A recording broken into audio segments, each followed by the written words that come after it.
Bonjour, dans cette vidéo, je vais partager avec vous 3 conseils pour réussir votre audition le jour J, le jour du casting, pour faire en sorte que vous puissiez euh,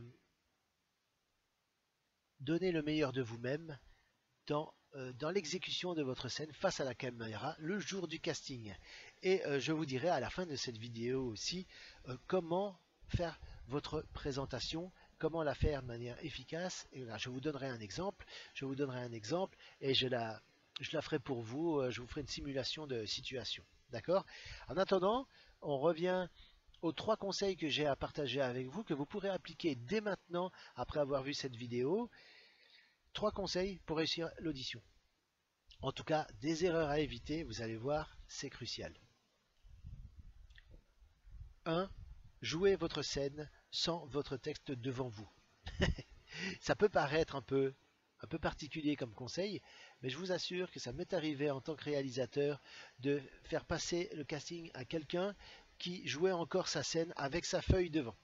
Alors inutile de vous dire que en tant que réalisateur, on voit absolument rien. On voit pas de personnage, il y a des hésitations à chaque mot, le candidat bute sur tous les mots, vous risquez de vous griller complètement pour ce casting-là.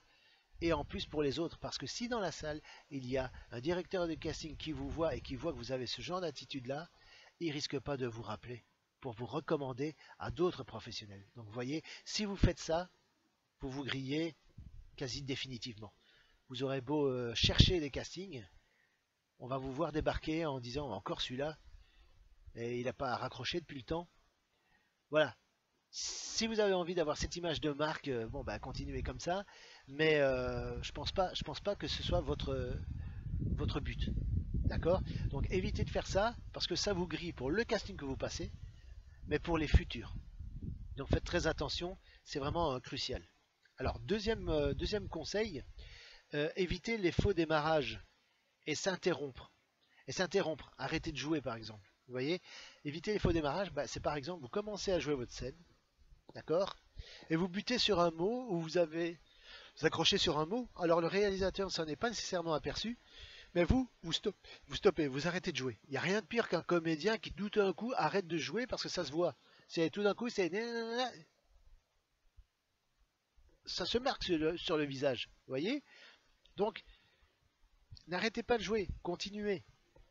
Et surtout, le truc à ne pas faire, c'est vous commencez à jouer, vous butez sur un mot, et puis vous vous tournez vers le réalisateur et vous dites oh merde, je me suis trompé, je peux recommencer? Ça, c'est un faux démarrage. Ça casse le rythme, et en plus, ça fait pas professionnel. Donc le réalisateur, à ce moment-là, si vous faites ça, il est déjà mal barré sur l'image de marque qu'il perçoit de vous, sur l'étiquette qu'il va vous mettre. Donc faites attention à ça. Évitez les faux démarrages. Si vous démarrez le texte, si vous démarrez la scène, voilà, continuez jusqu'au bout, coûte que coûte. Alors les trous de mémoire, comblez-les, d'accord, avec des improvisations, mais ne cassez pas le rythme. Il n'y a rien de pire que de saboter le rythme. Allez jusqu'au bout. Et alors, bah, j'en arrive au troisième conseil. Je vous en ai donné quelques éléments juste là à l'instant. C'est de masquer les trous de mémoire en improvisant. Parce que des trous de mémoire, bah, il y en aura forcément, des hésitations, il y en aura. Mais ce qu'il faut, c'est continuer en rythme, sans hésitation. Et si jamais vous rappelez plus du mot à placer, eh bien vous prenez soit un synonyme, ou alors vous mettez quelque chose qui a plus ou moins le même sens, mais surtout, n'arrêtez pas. Continuez, parce que le pire que vous puissiez faire, c'est de vous arrêter de jouer. Voilà. Et de manière générale, si le réalisateur vous demande de la rejouer avec des intentions différentes, c'est plutôt bon signe, c'est parce qu'à un moment donné, il a sûrement perçu dans votre jeu quelque chose qui a fait que il y a quelque chose qui lui a plu, il est en train de gratter, histoire de voir si il y a une collaboration qui peut se faire entre vous et lui à long terme. Et ça, c'est très bon pour vous. Voilà. Donc ça, c'était pour les 3 conseils que je voulais partager avec vous dans cette vidéo. Et j'en arrive à la présentation. Alors pourquoi c'est important de pouvoir se présenter efficacement? Bien, c'est très simple. Tout simplement parce que le bout d'essai, le test, la scène, c'est bien, mais il n'y a pas que ça. Ce qui est crucial, et c'est ce qui va donner vraiment une impression générale de vous euh, au réalisateur, dans l'esprit du réalisateur, c'est votre manière de vous présenter. Alors, une présentation moyenne, une présentation dure, la version longue, c'est moins d'une minute. D'accord?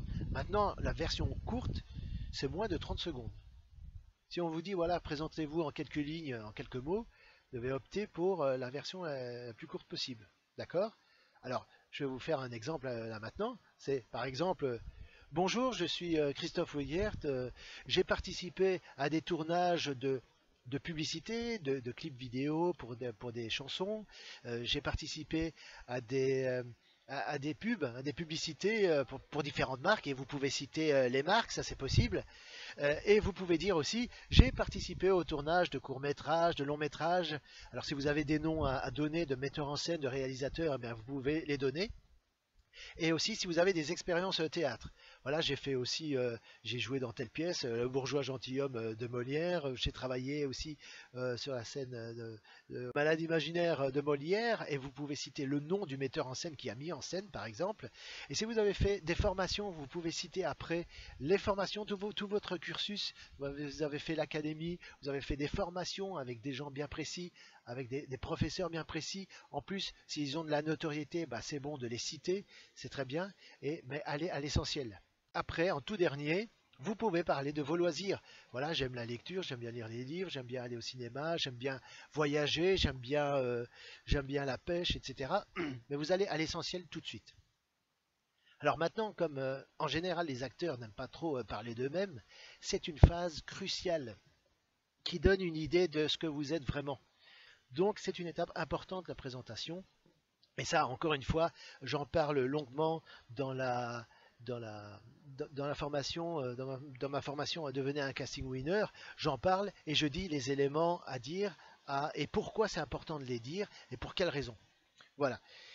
Donc si vous voulez en savoir plus concernant cette formation Devenez un casting winner et profiter de mon offre spéciale, mon offre exceptionnelle qui est valable en ce moment, donc cliquez sur le bouton ci-dessous et vous allez avoir tous les éléments, tous les détails de l'offre et vous pourrez vous inscrire à cette formation Devenez un casting winner et faire partie de ceux qui augmentent leurs chances de réussite de leur casting.